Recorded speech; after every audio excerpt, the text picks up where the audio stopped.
Baik, Assalamualaikum warahmatullahi wabarakatuh. Waalaikumsalam warahmatullahi wabarakatuh. Selamat siang anak-anak. Siang, Bu. Bagaimana kabar kalian? Alhamdulillah. Oke, alhamdulillah ya, baik. Sebelum memulai pembelajaran hari ini, alangkah baiknya kita berdoa terlebih dahulu. Berdoa dipimpin oleh Mas Akmal. Doa mulai.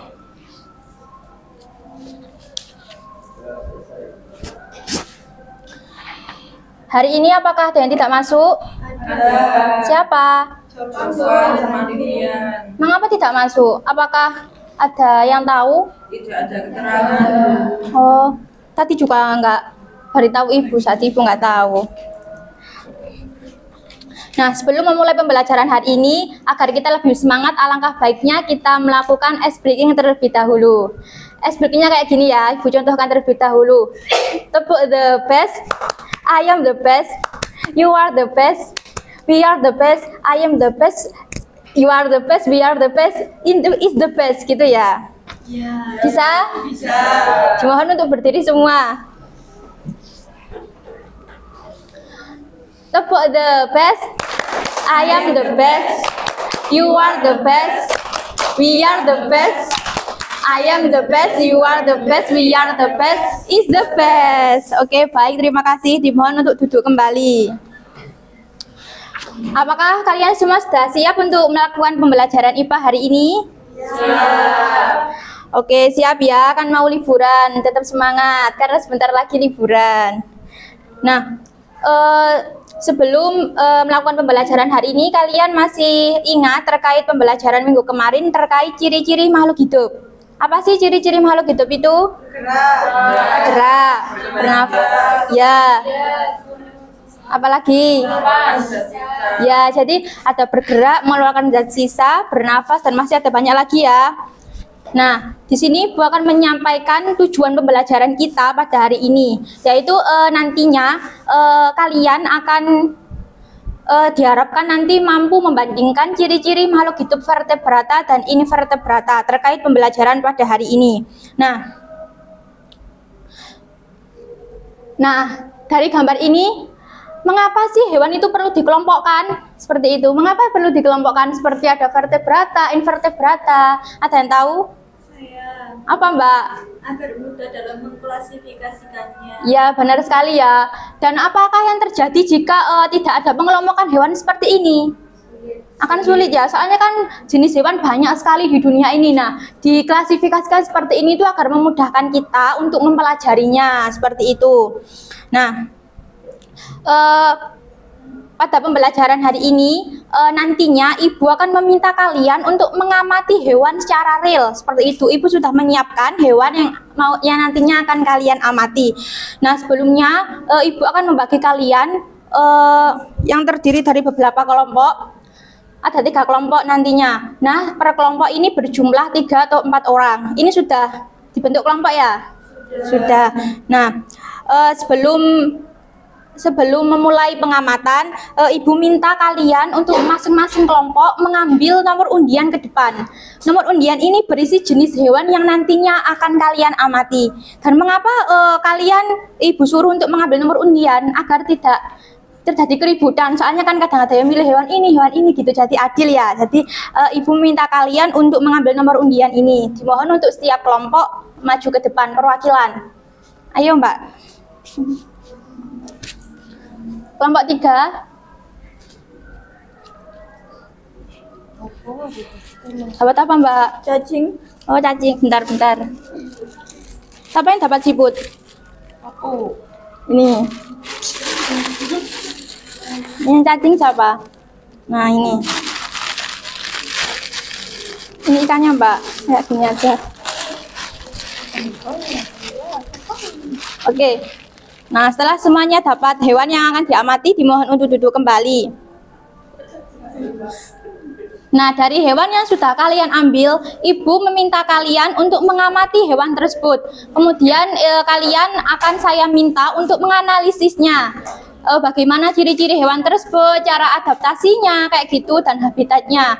Dan Ibu juga meminta kalian untuk mengidentifikasi hewan itu termasuk golongan invertebrata atau vertebrata ya, seperti itu. Nah, sebelumnya Ibu akan membagikan lembar LKPD terlebih dahulu.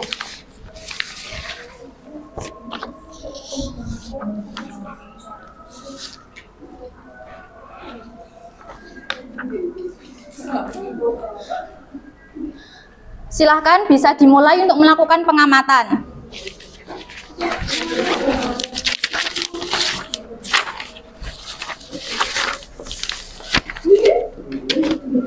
Analisis ya, bagaimana dia, ciri-cirinya bagaimana, cara adaptasinya, ya. Dan termasuk golongan vertebrata atau invertebrata gitu ya, paham? Oke, Mbak sini. Bisa gigit lah. Bisa, enggak tahu sih. Baik, nanti dianalisis ya bagaimana ciri-ciri dari siput ini, cara adaptasinya bagaimana gitu ya, paham? Oke, tuh. Biasanya berdarah, Bu. Oh iya, digigit emaknya barangkali. Mungkin Ibu ketika ngambilnya itu. Enggak, kan saya pakai. Ini ya nantinya dianalisis bagaimana ciri-ciri cacing ini dan bagaimana cara adaptasinya, habitatnya kayak gitu ya. Jadi golongkan hewan vertebrata atau invertebrata gitu. Oke. Analisis hewan tersebut pada internet ataupun buku.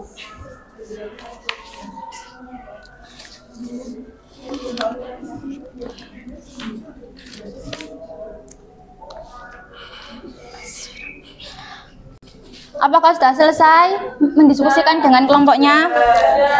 Kalau sudah selesai, Ibu minta untuk perwakilan kelompok dari masing-masing kelompok mempresentasikan hasil dari pengamatan tersebut.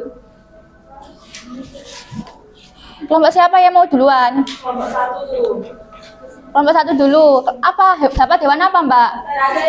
Oh iya, ayo Mbak, presentasi dulu. Nggih, di depan. Sama bawah itu Mbak, bawah ya hewannya gitu di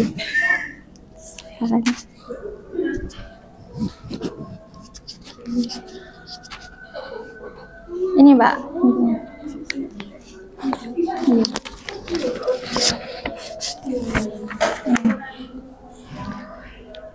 Dari hasil diskusi kelompok kami memiliki jawaban. Ciri-ciri cacing tanah yaitu memiliki tubuh yang banyak bersegmen atau cincin, memiliki bentuk tubuh yang berbentuk silindris dan memanjang. Pada setiap segmen terdapat bulu-bulu halus, memiliki tubuh berwarna coklat keabu-abuan. Cara adaptasinya yaitu tubuhnya yang memiliki banyak segmen memungkinkan mereka bergerak dalam tanah yang sempit. Setiap segmen juga memiliki otot yang memungkinkan mereka menggeliat dan mendorong tubuhnya. Yang kedua, kulitnya yang lembab membantu mereka untuk bernapas melalui kulit. Yang ketiga, memiliki sistem pencernaan yang efisien. Selanjutnya, kemampuan dalam regenerasi, artinya jika tubuhnya terpotong maka mereka dapat meregenerasi bagian tubuh yang hilang. Habitat cacing tanah yaitu umumnya hidup di tanah, tepatnya di lapisan tanah atas yang kaya akan bahan organik. Mereka menyukai tempat yang lembab, gelap, dan kaya akan bahan organik. Cacing tanah merupakan hewan invertebrata. Sebab cacing tanah termasuk hewan invertebrata karena cacing tanah tidak memiliki tulang belakang, memiliki tubuh yang lunak, serta cacing tanah tidak memiliki kerangka dalam. Oke. Sekian dari kelompok kami. Ya, terima kasih. Hewannya taruh sini aja, Mbak. Nah, jadi dari presentasi kelompok 1 yang dimana mereka mengamati cacing tanah. Nah, mereka mengklasifikasikan bahwasanya cacing tanah itu termasuk invertebrata. Nah, itu benar sekali ya.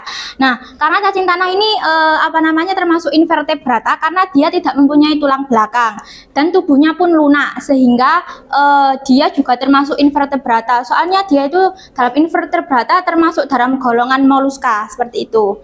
Nah, boleh dilanjut untuk kelompok selanjutnya. Ya, kelompok 3.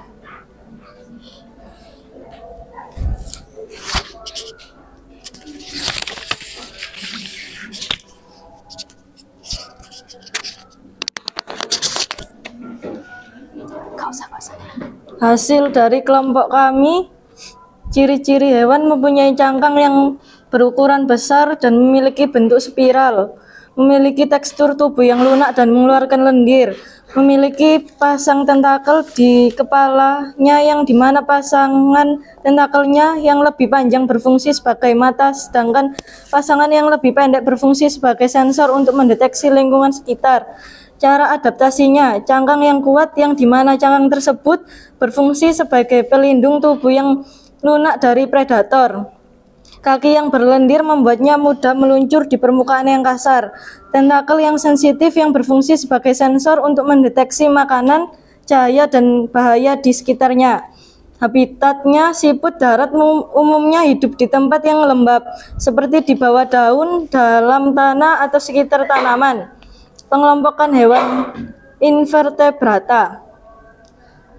Sebabnya karena siput tidak memiliki tulang belakang, tidak memiliki kerangka dalam yang menyusun tubuhnya, serta memiliki tubuh yang lunak, dan siput juga termasuk filum moluska yang dimana moluska adalah jenis dari hewan invertebrata. Oke, baik. Terima kasih untuk kelompok 3.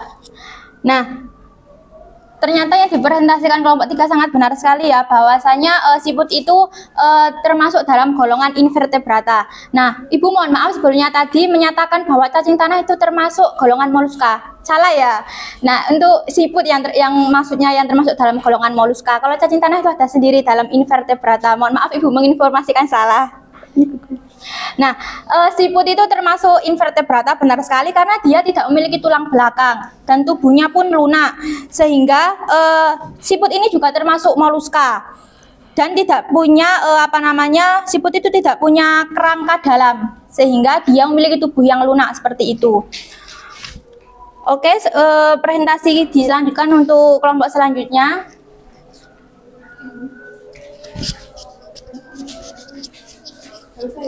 Ya, nggak usah berat. Hewan yang kami amati ialah ikan, di mana ikan memiliki ciri-ciri. Yang pertama, hidup di air dan bernafas menggunakan insang. Kemudian memiliki tekstur tubuh yang licin dan bersisik, serta memiliki sirip yang berfungsi untuk berenang. Ikan sendiri berkembang biak dengan cara bertelur. Kemudian, ikan beradaptasi dengan cara sisi ikan berfungsi sebagai pelindung tubuh dan mengurangi gesekan saat berenang. Kemudian, sirip ikan digunakan untuk berenang, menjaga keseimbangan, dan mengendalikan arah. Nah, ikan sendiri habitatnya di air laut, di mana bersembunyi di celah-celah terumbu karang. Ikan sendiri termasuk kelompok vertebrata, karena ikan memiliki tulang belakang yang terdiri dari ruas-ruas tulang yang saling berhubungan. Juga memiliki tengkorak yang melindungi otaknya, memiliki sistem saraf pusat yang terdiri dari otak dan sumsum tulang belakang, serta memiliki otot yang terhubung dengan tulang belakang. Meskipun memiliki adaptasi khusus yang hidup air, ikan tetap memiliki dasar sebagai vertebrata. Ikan sendiri termasuk dari hewan jenis hewan vertebrata atau Pisces. Terima kasih. Oke. Terima kasih untuk kelompok 2. Kita beri tepuk tangan dulu untuk kelompok 2. Oke, jadi benar sekali ya, ikan itu termasuk dalam kelompok vertebrata karena dia mempunyai tulang belakang yang tulang belakang itu terdiri dari ruas-ruas tulang yang saling berhubungan seperti itu. Nah, meskipun ikan mempunyai adaptasi khusus yaitu hidup di air, tetapi dia masih digolongkan sebagai hewan vertebrata karena ciri-ciri vertebratanya sangat banyak yang ada dalam diri ikan itu. Nah, oke, selanjutnya Ibu akan memberikan sedikit materi untuk penguatan pada pengamatan yang telah kalian lakukan. Nah, yang pertama, apa sih itu klasifikasi makhluk hidup? Nah, klasifikasi makhluk hidup sendiri adalah suatu cara pengelompokan suatu makhluk hidup berdasarkan persamaan dan perbedaan ciri-ciri yang dimilikinya. Nah, klasifikasi ini sangat penting yang juga tadi dibicarakan oleh Mbak Rena, bahwasanya klasifikasi ini sangat penting membantu kita untuk sangat mudah mempelajari terkait dengan makhluk hidup yang ada di sekitar kita, seperti itu. Nah, Klasifikasi makhluk hidup ini berdasarkan tulang belakang dibagi menjadi dua, yaitu vertebrata dan invertebrata. Nah, tadinya sudah dijelaskan ya bahwasanya vertebrata itu hewan yang memiliki tulang belakang. Nah, tulang belakang ini berfungsi untuk menopang tubuhnya, seperti ikan. Tadi ikan kan memiliki tulang belakang, yang dimana tulang belakang ikan terdiri dari ruas-ruas yang saling berhubungan. Ikan juga memiliki tengkorak dan juga sumsum tulang belakang yang dimana sangat berarti bagi ikan tersebut untuk beradaptasi. Nah, kemudian yang kedua yaitu invertebrata. Tapi untuk yang vertebrata contohnya banyak sekali ya, nggak cuma ikan, ada ya sapi termasuk mamalia, terus ada amfibi, kemudian banyak ya vertebrata. Nah, kemudian untuk yang kedua yaitu invertebrata. Invertebrata ini adalah hewan yang tidak mempunyai tulang belakang seperti itu. Contohnya kayak cacing tanah dan siput. Nah, dia tidak memiliki tulang belakang.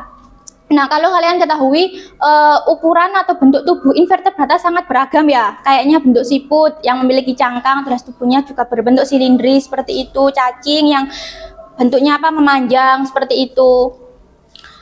Nah, ciri-ciri hewan vertebrata dan invertebrata. Nah, ciri-ciri ini tadi sudah kalian presentasikan terkait dengan hewan-hewan yang kalian amati ya.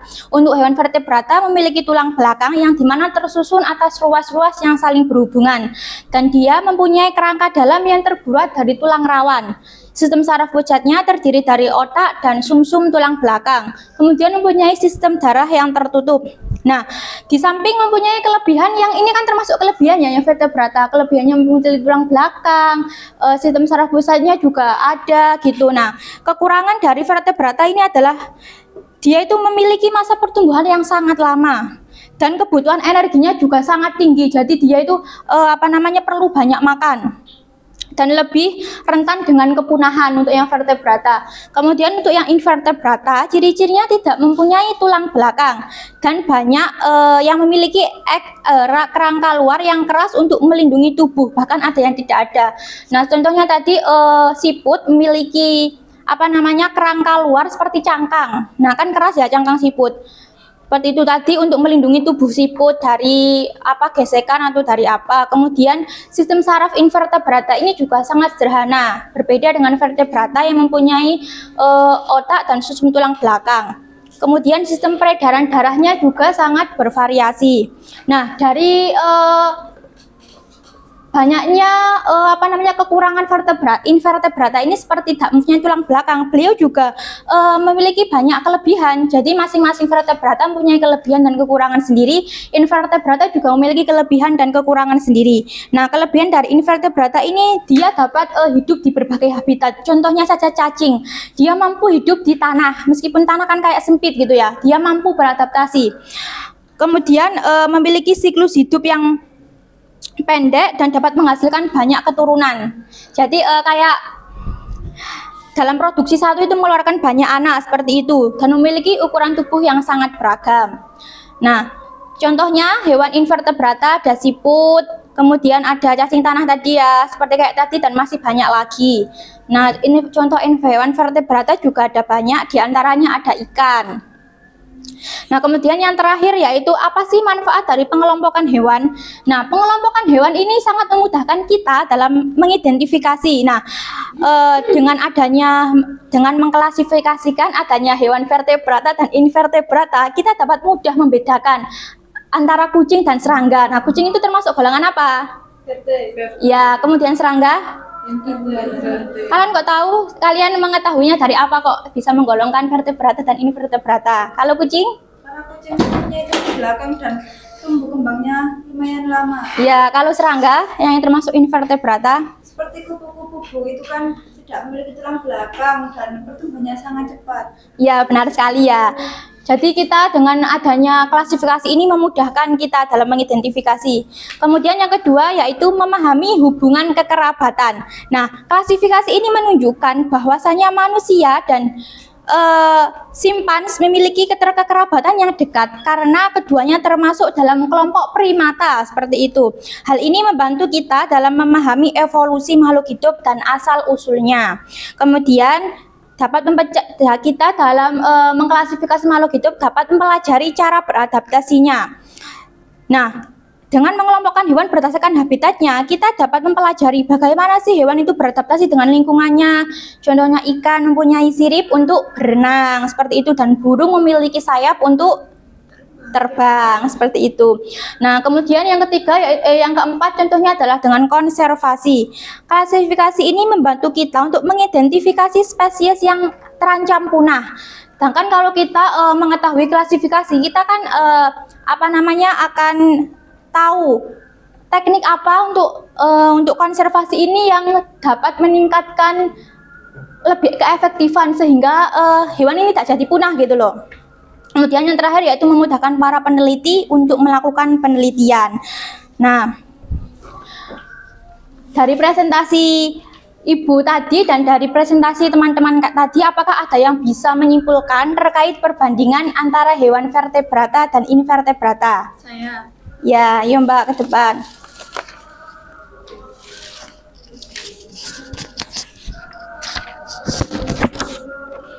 Dari presentasi teman-teman tadi terkait pengamatan dan analisis hewan dapat ditarik kesimpulan mengenai perbandingan antara hewan vertebrata dan invertebrata. Hewan vertebrata memiliki tulang belakang yang tersusun atas ruas-ruas tulang yang saling berhubungan, mempunyai kerangka dalam yang terbuat dari tulang rawan seperti tadi contohnya ikan, memiliki sistem syaraf pusat yang terdiri dari otak dan sumsum tulang belakang, dan sistem peredaran darahnya tertutup. Sedangkan hewan invertebrata tidak memiliki tulang belakang, memiliki eksoskeleton atau kerangka luar yang keras untuk melindungi tubuh, bahkan ada yang tidak ada, seperti tadi contohnya yaitu siput dan cacing. Sistem sarafnya lebih sederhana dan sistem peredaran darahnya bervariasi. Oke, terima kasih Mbak Rena. Beri tepuk tangan untuk Mbak Rena. Nah, dari apa yang disampaikan Mbak Rina sudah benar ya terkait perbandingan antara ciri-ciri hewan vertebrata dan invertebrata. Nah, di sini Ibu akan menekankan kembali bahwa sangat penting untuk kita untuk mengetahui dari manfaat mengelompokkan makhluk hidup ini. Dan kita juga jika tidak ada klasifikasi atau pengelompokan makhluk hidup, maka kita juga akan sangat kesulitan ya. Tadi sudah dibahas di awal. Nah, bayangkan saja kalau tidak ada klasifikasi makhluk hidup, maka kita akan sulit untuk mempelajari tentang hal ini. Karena di dunia ini juga ada banyak hewan-hewan yang tentunya sangat unik-unik seperti itu. Nah, dari Ibu di sini akan memberikan sedikit kesimpulan terkait pembelajaran hari ini. Nah, tadi kan kita mempelajari tentang klasifikasi makhluk hidup, yang dimana klasifikasi makhluk hidup berdasarkan jenis tulang belakangnya dibagi menjadi dua, yaitu vertebrata dan invertebrata. Nah, ciri-cirinya tadi sudah dipresentasikan oleh Mbak Rena terkait invertebrata dan vertebrata. Nah, contohnya juga sudah kalian amati dari masing-masing kelompok ada invertebrata dan vertebrata. Nah, dari situ apakah kalian sudah paham terkait klasifikasi makhluk hidup? Sudah. Apakah ada kesulitan? Tidak. Hal apa sih yang kalian pelajari terkait materi hari ini? Apakah ada hal baru? Dapat membedakan hewan yang vertebrata dan invertebrata. Ya, ada lagi? Dapat mengetahui manfaatnya mengelompokkan hewan. Oke, baik. Berarti di sini kalian saya anggap sudah paham ya terkait materi ini.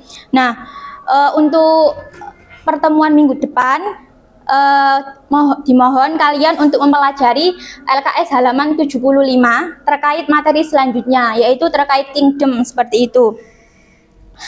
Sekian presentasi dari Ibu. Apakah ada yang ditanyakan lagi? Tidak. Jika tidak ada, Ibu akhiri pertemuan kali ini. Kurang lebihnya Ibu mohon maaf yang sebesar-besarnya. Assalamualaikum warahmatullahi wabarakatuh. Waalaikumsalam warahmatullahi wabarakatuh.